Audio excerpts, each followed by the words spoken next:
देखिए, व्यवस्था को लेकर के आज बैठक थी और उसमें हर बिंदु के ऊपर चर्चा हुई है। हमने 10 की 10 लोकसभा की सीटें वो जीतनी है, क्योंकि जिस प्रकार का एक वातावरण नरेंद्र मोदी जी की सरकार में और इस डबल इंजन की सरकार के अंदर वो बना है और लोगों के एक योजनाबद्ध तरीके से उन तक लाभ पहुंचाया है, उसकी मैनेजमेंट को लेकर के आज अलग अलग हेड को उसमें डीपली चर्चा हुई है।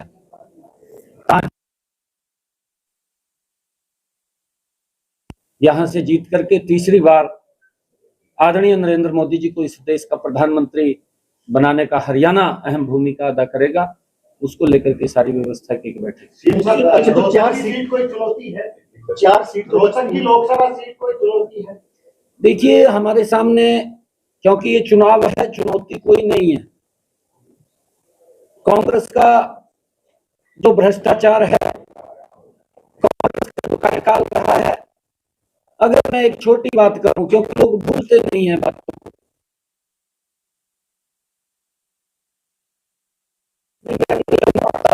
नहीं भूल रहे हैं।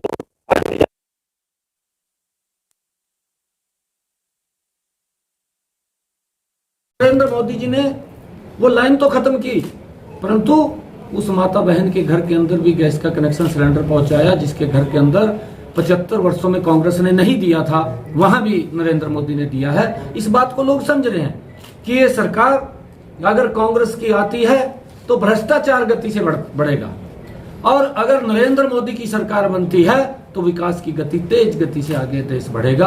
ये लोग बिल्कुल लेकिन वो ये कह रहे हैं कि ये लोकसभा का परिणाम हरियाणा की राजनीति तय करेगा और कांग्रेस की विधानसभा में सरकार इस सीट की जीत की वजह से बनेगी। ये पिछले बार भी बोल रहे थे, जब बापू बेटा खड़े हुए थे, आपको मालूम है, शायद आपके पास उनकी कोई बाइट होगी, भाई ये चुनाव तय करेगा अगला विधानसभा का, बोल रहा था हमने पिछली बार भी।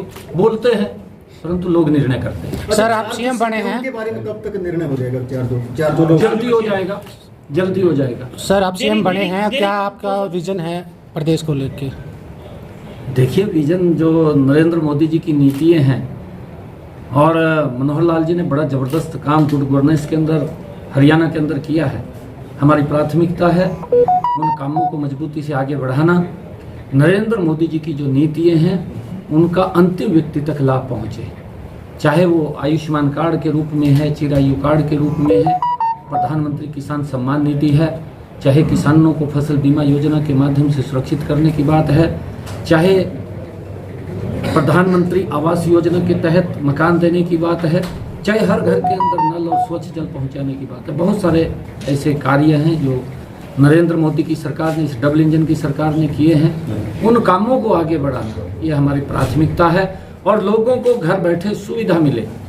आज मुझे इस बात की खुशी है कि अगर व्यक्ति की उम्र 60 वर्ष हो जाती है तो घर बैठे ही उसकी पेंशन लग करके घर में आ जाती है। नहीं तो वो 6-6 महीने तो कांग्रेस के समय में, ये कांग्रेस की सरकार थी, चक्कर काटता रहता था कि मेरी पेंशन बनेगी, और फिर सेवा करनी पड़ती थी। आज न सेवा की जरूरत है, न चक्कर काटने की जरूरत है, आज घर में उसके पेंशन बन करके आ जाती है। आज इस प्रकार का लोग चाहते हैं कि इस प्रकार का शासन। प्रदेशाध्यक्ष का भी कब, क्योंकि आपके पास जिम्मेदारी थी प्रदेशाध्यक्ष की, तो प्रदेशाध्यक्ष का कब कुछ फैसला हुआ? देखिए, ये भी हमारा केंद्रीय नेतृत्व है, वो तय करेगा, उनके ध्यान में है सारा विषय। सर,